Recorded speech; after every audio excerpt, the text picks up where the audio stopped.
Hey there, everybody. Well, Jamal Adams has obviously been one of, if not the only, but one of, to be fair, the few highlights for the Jets in this miserable 2018 season.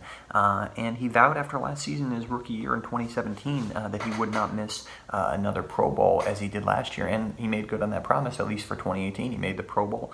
So now the question becomes, as he embarks sort of on the meat of his career going forward into years 3, 4, 5, just how good can this guy be? And, look, I think the ceiling is very, very high. Todd Bowles said the sky is the limit for Jamal Adams today. Obviously, Todd Bowles will be on his way out after this season, but Bowles knows a thing or two about playing safety in the NFL, did it himself at a pretty high level for a few years in the 80s and early 90s. So Jamal Adams' biggest thing coming into this season in 2018 was improving at coverage and improving his eyes in coverage in particular, and that was going to help him contend better with some of these top elite tight ends. Like, you talk about Rob Gronkowski, obviously in the division, or a guy like Jimmy Graham, who is on the downside of his career, but the Jets face him this week with the Packers. So that'll be an interesting one, Jamal Adams and kind of a fading Jimmy Graham. But I think if you look at Jamal Adams, if he can continue to show progress here with coverage, something that he did in 2018, he can turn himself into a very well-rounded safety. There were no issues with his ability to play closer to the line of scrimmage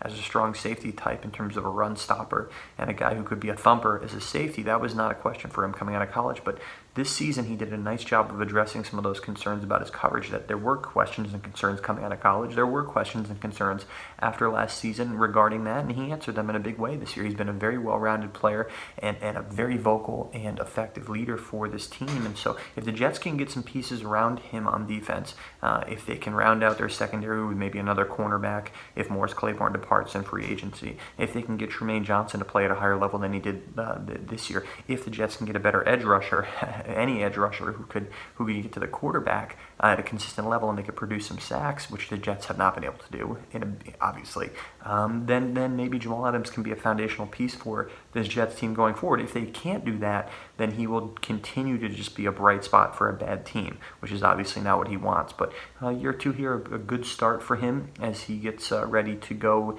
into sort of the big part of his career here and maybe make a good buck here coming up after his rookie contract expires.